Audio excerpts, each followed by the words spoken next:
प्रणाम। हम पढ़ रहे हैं जन्म शताब्दी पुस्तक माला 11 पात्रता विकसित करें भगवान को प्राप्त करें, और आज इसका अंतिम स्वाध्याय है। आइए गुरुदेव से प्रार्थना करें कि गुरुदेव ने हमें बता दिया कि पात्रता क्या होती है और कैसे कृपा से ये जीवन चल रहा है। हर एक सांस कृपा है और कृपा से सारा ज्ञान प्राप्त हुआ है। केवल अब अपने गुण कर्म स्वभाव में परिवर्तन लाना है, क्रियाशील होना है, चलते जाना है, चलते जाना है, चलते जाना है, और हर पल ये विश्वास रखना है कि कोई सत्ता है जो हमें देख रही है। तो आइए आज इसी भाव के साथ गायत्री मंत्र करें कि हमारे भीतर का श्रद्धा और विश्वास वाला पक्ष मजबूत हो जाए, और इतना मजबूत हो जाए कि हम उस परमात्मा से वो संबंध स्थापित कर सकें जो एक्चुअली हमारा उनसे संबंध है।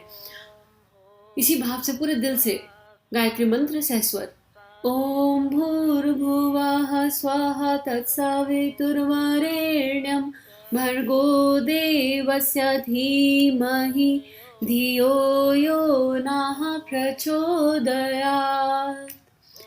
कल के स्वाध्याय में गुरुदेव समझा रहे थे कि अगर हमारी पात्रता हो और अगर हम अपने गुण कर्म स्वभाव में परिवर्तन कर लें, हम श्रमशील हो जाएं और आलस से छोड़ दें, अगर केवल ये सारे गुण हमारे भीतर आ जाएं तो कोई ताकत नहीं दुनिया की जो हमें ऊंचा उठने से रोक सके, कोई ताकत नहीं जो हमें भगवान से संबंध स्थापित करने से रोक सके।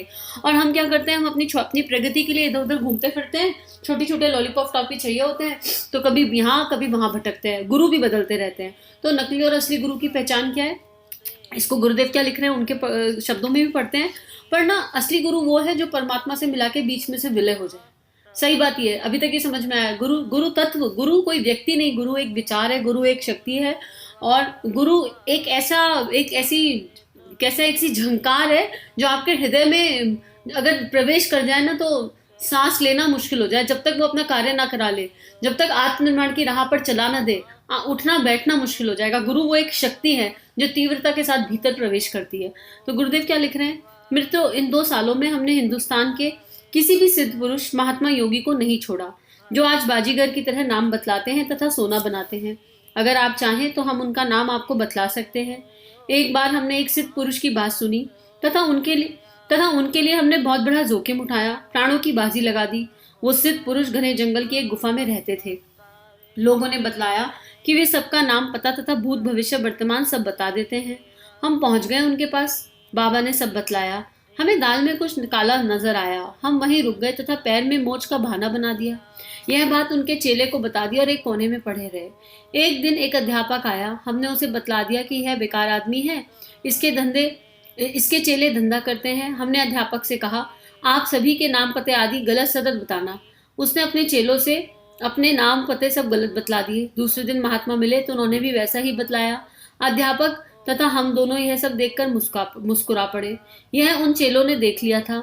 हमने किसी प्रकार धोती कुर्ता समेटा और तौलिया लपेटा और दीर्घ शंका का बहाना बनाकर वहां से भाग लिए। जाना था पूरब की ओर, पश्चिम की ओर निकल गए। किसी तरह प्राण बचाकर 3 दिन जंगल में भटकने के बाद अपने स्थान पर पहुंचे। साथियों, हमने उस गुरु को भी देखा है जो 15 वर्ष की उम्र पूरी होने पर वसंत पंचमी के दिन हमारे पास आया था। उसने हमारे 3 जन्मों का दृश्य हमें दिखाया और हमें गायत्री उपासना में लगाया, जिसने हमें 24 साल तक विधि विधान पूर्वक किया। हमने अपने गुरुदेव से एक प्रश्न पूछा, पूज्यवर हमारी एक शंका है, आप बतलाएं कि गुरुओं की खोज में लोग छुट्टी लेते हैं, मेडिकल लीव लेते हैं, घर बार छोड़ते हैं, तब जाकर कहीं किसी कोने में कोई सच्चा गुरु मिलता है, परंतु आप तो स्वयं हमारे पास चले आए, यह क्या बात है? पूज्यवर ने बतलाया, बेटा, धरती क्या बादलों के पास जाती है या बादल स्वयं धरती पर आते हैं? हमने कहा, बादल स्वयं धरती पर आते हैं, धरती पर बरस पड़ते हैं, बादलों को चढ़ना पड़ता है, बादल स्वयं बरसते हैं। उन्होंने कहा कि आकाश में बादलों की तरह सिद्ध पुरुषों की भी कमी नहीं, जो बादलों की तरह बरसने के लिए सुपात्र की खोज करते रहते हैं, दिव्य आत्माओं की तलाश करते रहते हैं। इतना मार्मिक लगता है ये, ऐसा पढ़ो तो अश्रु आ जाते हैं। यहाँ गुरुदेव दादा गुरुदेव की बात कर रहे हैं और गुरुदेव ढोंगी गुरुओं की बात कर रहे हैं। अगर कोई सिद्धि में अटक गया, ऐसा नहीं है, साधना करते हैं ना तो कुछ ना कुछ सिद्धि मिलती है। अगर कोई सिद्धि में अटक गया और आगे की यात्रा को भूल गया तो मान लो तो गाड़ी गड़बड़ा गई। और गुरु बनना आसान नहीं, कभी किसी का गुरु बनने का प्रयास नहीं करना चाहिए। सच्चा गुरु हमारे भीतर, हमारे अंतःकरण में ना। अब गुरुदेव से कितनी मेहनत कराई दादा गुरुदेव ने। अगर हम देखें गुरुदेव के जीवन को, जो लोग नहीं जानते वो एक छोटी सी झांकी देखें। आप इमेजिन करो कि एक 15 वर्ष का बच्चा, एक 15 वर्ष के बच्चे से आकर कहा जाए कि तुमको 24 साल की साधना करनी है। साधना में क्या करना है? 66 माला रोज गायत्री जप, अर्थात 6 घंटे, लगभग 7 घंटे का रोज जप करना है। एक दिया जगा के रखना है, वो अखंड जगा रहेगा। खाने में ना नमक खाओगे ना मीठा खाओगे, गाय को खाना खिलाना है और उसके गोबर से जो जौ निकलता है उसको बीन कर जो उसकी छोटी चपाती बनेगी वो एक रोटी खानी है। और जो है जब गाय का बछड़ा पूरा दूध पी ले, अगर उसमें फिर दूध बचता है तो उससे जो मट्ठा बनेगा वो एक मट्ठा ग्रहण करना है, 1 गिलास। अब आप ऐसा जीवन एक 15 साल का अपने बच्चे को इमेजिन कर लो। हमारे आजकल के 15 साल के बच्चों को कुछ पता ही नहीं होता, 8 9 में होते हैं, पूरी दुनिया घूम रहे होते हैं। और हमारा बच्चा आकर हमसे अगर कहे कि हमको ऐसा ऐसा जीवन जीना है तो हम माता पिता कांप जाएंगे। तो क्या तो गुरुदेव की माँ रही होंगी और क्या गुरुदेव के पिता रहे होंगे जिन्होंने एक 15 साल के बच्चे को अनुष्ठान लेने दिया। और गुरुदेव ने कितना लोगों से लोहा लिया होगा, आसान नहीं रहा होगा, उनकी यात्रा बहुत कठिन रही होगी। लेकिन उनके गुरु ने कहा तो उन्होंने अक्षरश पालन किया और उनके गुरु ने उनके भीतर वो प्राण जगाया। दादा गुरुदेव ने उनके भीतर वो प्राण जगा दिया, उनके भीतर वो आत्मबल जागृत कर दिया कि एक 15 साल के बच्चे को लगा कि नहीं, यही मेरे जीवन का सत्य है, जो मेरे गुरु ने मुझे मेरे पिछले 3 जन्म दिखाए, यही मेरे जीवन का सत्य है। और ये पढ़ते हुए क्यों अश्रु आ रहे हैं? क्योंकि अभी हमारे जीवन में हमारे गुरु प्रकट हो गया और वो ही हमारे जीवन का सत्य है। कभी कभी लगता है कि जन्म लेने से पहले ही ये गुरु जीवन में थे। तो जिन लोगों ने इसको अंतःकरण से अनुभव किया है ना, तो गुरु एक वेग है और एक तीव्र वेग है जो अंतः चेतना को हिला सकता है। बस हम जाग जाएं। और अभी भी कई बार बहुत बहुत गिल्ट होता है, कई बार बहुत दुख होता है कि गुरुदेव कहाँ से कहाँ ले आए। लेकिन अभी कई बार आलस से, श्रमशीलता ना होने की वजह से, आलस की वजह से, संसारिक प्रलोभनों की वजह से भटकाव आने लगता है। पता होता है क्या सही है लेकिन फिर भी वो कर नहीं पाते। समर्पण हो तो गुरुदेव का, जैसा दादा गुरुदेव के प्रति था ऐसा हो। अगर हमारा अपने गुरु के प्रति, जो भी हमारे गुरु हैं, हमारा अपनी गुरु शक्ति के प्रति सच्चा समर्पण हो जाए तो जीवन अपने आप बन जाएगा। फिर भगवान स्वयं प्रकट हो जाएगा, कुछ करना नहीं पड़ेगा, भगवान स्वयं ही प्रकट हो जाएगा। तो गुरुदेव यही लिख रहे हैं कि जो अगर श्रेष्ठ गुरु है तो वो दिव्य चेतनाओं को ढूंढ लेगा। बस हम अपने कर्म, अगर आपके जीवन में अभी गुरु नहीं है कोई बात नहीं, आप श्रेष्ठ कर्म करते चलो और ब्रह्मांड से उस गुरु को पुकार लगा लो कि जो भी मेरे सच्चे गुरु है मेरे जीवन में प्रवेश कर जाए, मेरे जीवन में आ जाए, मुझे आपके होने का एहसास दिला दे, मुझे आपके होने का अनुभव करा दे। और जब आपकी पुकार एकदम सच्ची होगी, एकदम दिल से होगी, एकदम अंतःकरण से होगी, तो गुरु जीवन में स्वयं प्रकट हो जाएगा। आगे लिख रहे हैं, मित्रों आपने देखा होगा कि जब इस धरती पर मरी हुई लाश, कुत्ते आदि पड़े रहते हैं तो गीद, कौवे, चील स्वयं आ जाते हैं और नोच नोच कर खा जाते हैं। उसी प्रकार भगवान जब दिव्य पुरुष संत भी ऊपर से तलाश करते हैं, इस धरती पर कौन दिव्य पुरुष है जिसे भगवान गुरु संत की कृपा, वरदान, आशीर्वाद की आवश्यकता है, और वहां पहुंच कर सारा काम करते हैं। वे देखते हैं कि कौन दया के पात्र हैं। हम बद्रीनाथ, रामेश्वर जाते हैं किंतु वे भी हमारे पास आते हैं एवं हमारी परख करके चले जाते हैं। केवट की भक्ति, श्रद्धा महान थी, उसे देखकर भगवान राम स्वयं उसके पास आए और दर्शन दिया। केवट रामचंद्र जी के पास नहीं गया था, शबरी के पास रामचंद्र स्वयं आए थे, शबरी नहीं गई। श्री कृष्ण गोपियों के पास गए थे तथा उन्हें प्यार दिया था, गोपियां नहीं गई।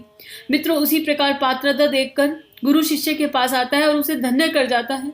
अगर वास्तव में पात्रता हो तो रिद्धि सिद्धियां पाई जा सकती हैं तथा निहाल हुआ जा सकता है। पात्रता को तो पता नहीं, पर कृपा अनंत है और अनंत है, और उस कृपा से ही गुरु का जीवन में प्रवेश है। आगे गुरुदेव लिख रहे हैं, पात्रता ही महान तत्व है। भगवान के यहाँ अनंत वैभव, कृपा, अनुदान भरा पड़ा है। वह केवल ऐसे आदमियों को मिलता है जिनकी पात्रता है। एक बार हम पोरबंदर गुजरात गए थे और वहाँ गांधी जी का जन्म स्थान देखा था। वह बहुत छोटा था, तब वहाँ छोटा सा मकान था, परंतु भगवान तो मालदार है, उसने गांधी जी को धन्य कर दिया। आज वहाँ करोड़ों का स्मारक बना हुआ है। भगवान आते हैं तो मनुष्य के सोचने का, विचार करने का, कार्य करने का ढंग बदल दिया जाता है, उनकी आवाज बदल जाती है, उसे सारे लोगों के प्रति श्रद्धा और निष्ठा हो जाती है। वह दूसरों को प्यार देता है, दूसरों को दुखी देखकर द्रवित हो जाता है। गांधी जी के अंदर भगवान आए और जो भी आवाज उनने दी उसे पूरा होता देखा गया। भगवान की खुशामद करने से कोई काम नहीं चलेगा। पात्रता ही महान तत्व है। जिसमें पात्रता होगी सरकार उसे फिर बुला लेती है, उसे फिर से काम पर रख लेती है, काम दे देती है। मित्रों प्रतिभाओं की मांग, योग्यता की मांग, गुणों की मांग हर जगह होती है। हमारा भी यही उद्देश्य है कि आप आगे बढ़े। हम चाहते हैं कि आपके अंदर भी वे चीजें आ जाएं, भगवान आपके भीतर प्रवेश कर जाएं, आपका विकास हो जाए। इसलिए हमने आपका ब्याह भगवान से कराने का निश्चय किया। परंतु मित्रों अगर कन्या अस्वस्थ हो, बीमार हो, कमजोर हो तो उसका विवाह अच्छे लड़के के साथ कैसे हो सकता है। उसी तरह आपकी पात्रता कमजोर हो तो भगवान कैसे आपको अपनाएंगे, कैसे अपना स्नेह प्यार देंगे। अगर राजकुमार से विवाह करना है तो लड़की भी ठीक होनी चाहिए। अगर आप कोढ़ी हैं तो अच्छी लड़की आपको नहीं मिलेगी। आप अपाहिज हैं तो भगवान के साथ विवाह नहीं कर सकते। स्वस्थ निरोग शरीर, स्वच्छ पवित्र मन की आवश्यकता है भगवान से विवाह करने के लिए। अब गुरुदेव यहाँ पर इस एग्जाम्पल के थ्रू क्या कह रहे हैं कि हमारे गुण, कर्म, स्वभाव ठीक हो जाए, हम आलस्य युक्त जीवन ना जिए, हम श्रमशील हों, तो सब कुछ अपने आप हो जाएगा। हमें जो बताया जा रहा है बस उसे इम्प्लीमेंट करें और समय के एक एक पल का सदुपयोग कर लें, तो अपने आप भीतर के सारे विकार समाप्त होने लगेंगे। और जब उपासना साधना आराधना का क्रम आएगा, भीतर के विकार समाप्त हो जाएंगे, तो फिर अपने आप वो गुरु प्रकट हो जाएगा और फिर वो जीवन की डोर उसके हाथों में चली जाएगी। फिर सब कुछ वो गुरु स्वयं करेगा, फिर कुछ करना नहीं पड़ता है। जीवन में एक बार गुरु तत्व का सही स्वरूप में प्रवेश हो जाए तो हमें कुछ करना नहीं पड़ता, सब कुछ स्वतः होता है। ये बात अतिशयोक्ति लग सकती है, पर यकीन मानिए सब कुछ स्वतः होता है। वो होता है ना, मेरा आपकी कृपा से सब काम हो रहा है, करते हो तुम गुरुवर, बच्चे का नाम हो रहा है। वो वाली बात एकदम सत्य है और 102% सत्य है। आगे गुरुदेव लास्ट पैराग्राफ में लिख रहे हैं, भगवान से विवाह, स्वच्छ मन, स्वस्थ निरोग शरीर बनाने के लिए आपको यहाँ बुलाया गया है ताकि आप भगवान से जुड़ सके। आपको हम गायत्री महापुरुषार्चना कराने जा रहे हैं। हमें प्रसन्नता है कि आप बहुत प्रातःकाल ही उठकर पूजा ध्यान जप प्राणायाम में लग जाते हैं। यह सब देखकर हमें खुशी होती है। अगर आप इतना करने वाले कर्मकांडों से कुछ प्रेरणा ले सकें तथा आपकी पात्रता का विकास कर सकें, अपने को जीवन बना सकें, तो आप यकीन रखें आपका विवाह भगवान से हो जाएगा। आपके पास सारी रिद्धि सिद्धियां वैभव स्वतः आ जाएंगे जिनके लिए आप रात दिन परेशान रहते हो। मित्रों, एक लड़की थी, उसका रिश्ता तय हो गया। उसकी गोद में एक नारियल भी लड़के वालों ने दे दिया। बाद में लड़के वालों ने मना कर दिया। लड़की ने कमर कसी और लाठी लेकर उस गांव पहुंच गई और उसने कहा, अरे विवाह कर, नहीं तो लाठी के सामने आ जा। मामला पंचायत तक पहुंचा। लड़की ने कहा, इसने ही शादी पक्की की, नारियल भी दिया और अब ना कर रहा है। पंचायत ने फैसला किया कि विवाह इसी लड़की के साथ होगा। मित्रों, हमने भी आपका विवाह भगवान से कराने का निश्चय किया है। आप भी उस लड़की की तरह दृढ़ निश्चय के साथ अपनी पात्रता को विकसित करने के लिए भगवान को प्राप्त करें। आपकी परेशानी दूर हो जाएगी। भगवान के पास ढेरों हीरे की अंगूठी, जवाहरात, बाल बच्चे हैं, जिसे चाहे उठाकर ले आओ। मित्रों, यह विवाह किसी प्रकार घाटे का सौदा नहीं। आप इसे निभाना, इससे हमें प्रसन्नता होगी। इतना सुंदर स्वाध्याय है और आज ये बुक समाप्त हो रही है। लेकिन इस बुक हमें क्या बता रही है कि अब हमको रुकना नहीं है, निश्चित रूप से चलते जाना है और अपनी पात्रता को डेवलप करना ही है। पात्रता डेवलप करने के लिए क्या करना है? अपने गुण कर्म स्वभाव में परिवर्तन करना है, श्रमशील बनना है और आलस्य का पूरी तरह त्याग करना है। अगर हम इतना कर लें और गुरु की बात माननी है, जो कहा जा रहा है उसे अक्षरश पालन करना है, जितना कहा गया उसको पूरी तरह पालन करना है, तो सब कुछ फिर अपने आप घटित हो जाएगा। ना कोई गुरु ढूंढना पड़ेगा, ना कोई भगवान ढूंढना पड़ेगा, ना कोई ईश्वर, सब कुछ भीतर अंतरात्मा में स्वयं प्रकट हो जाएगा। तो ये स्वाध्याय समाप्त करते हैं, नई बुक के साथ फिर से मिलेंगे। सभी को बहुत बहुत सारा धन्यवाद। हम सभी का जीवन गुरु तत्व के सूक्ष्म सानिध्य में मंगलमय है। सभी को प्रणाम।